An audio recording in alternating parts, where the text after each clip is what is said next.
Godzilla और Kong Mothra के साथ हॉलो अर्थ की तरफ आ रहे थे, लेकिन स्कार किंग पहले ही यहाँ पहुंच चुका था। लेकिन तभी चैपर कुछ शिकारी जीवों को लेकर आता है जो कुछ देर के लिए स्कार किंग और उसके सैनिकों को रोकते हैं, और इसी बीच कॉन्ग और गॉडजिला भी यहाँ पहुंच जाते हैं। स्कार किंग शीमो पर सवार था और कॉन्ग गॉडजिला पर सवार था। दोनों हमले के लिए एक दूसरे की तरफ बढ़ रहे थे, लेकिन तभी एक ग्रेविटी शॉर्ट वेव आती है और सभी हवा में झूलते हुए लड़ रहे थे और मोथरा भी इनकी मदद कर रही थी। तभी छोटू भी यहाँ पहुंच जाता है और कॉन्ग की मदद करने लगता है, लेकिन तभी स्कार किंग उस पोर्टल में घुस जाता है और उसके पीछे पीछे गॉडजिला और कॉन्ग भी चले जाते हैं। स्कार किंग ब्राजील के एक बीच पर बाहर निकलता है। सभी इधर उधर भाग रहे थे। तभी स्कार किंग शीमो को सबको जमा देने का हुक्म देता है। जब तक शीमो की हड्डी स्कार किंग के पास थी, उसके पास कोई और चॉइस नहीं थी। स्कार किंग उससे कुछ भी करवा सकता था, और तभी कॉन्ग और गॉडजिला भी यहाँ पहुंच जाते हैं। कॉन्ग एक ही मुक्के में स्कार किंग के दांत उखाड़ फेंकता है। गॉडजिला शीमो को संभाल रहा था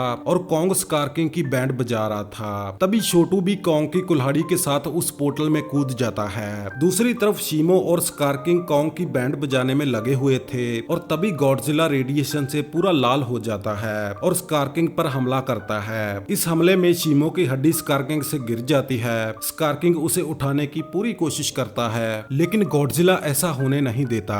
तभी कॉन्ग उस हड्डी की तरफ दौड़ता है, लेकिन स्कार किंग उसके रास्ते में था। वो कॉन्ग को पकड़ लेता है और उसे मारने की कोशिश करता है, लेकिन तभी छोटू कॉन्ग की कुल्हाड़ी के साथ वहां पहुंच जाता है और वो कुल्हाड़ी से उस हड्डी पर एक जोरदार वार करता है, जिससे वो हड्डी टूट जाती है और एक बड़ा धमाका होता है। शीमो अब आजाद हो चुका था। वहीं स्कार किंग को छोटू पर बहुत गुस्सा आता है, लेकिन कॉन्ग और गॉडजिला स्कार किंग की पिटाई करने लगते हैं। तो कॉन्ग उसे ऊपर उठाकर शीमो को उसे जमाने को कहता है। तो शीमो स्कार किंग को बर्फ के एक टुकड़े में बदल देता है और कॉन्ग उसके टुकड़े टुकड़े कर देता है। गॉडजिला और कॉन्ग ये जंग फिर से जीत चुके थे। इसके बाद कॉन्ग शीमो और छोटू के साथ वापस हॉलो अर्थ अपने लोगों को आजाद करने चला जाता है। ये देखकर उनकी आंखों में आंसू आ जाते हैं और गॉडजिला फिर से लंबी नींद में चला जाता है।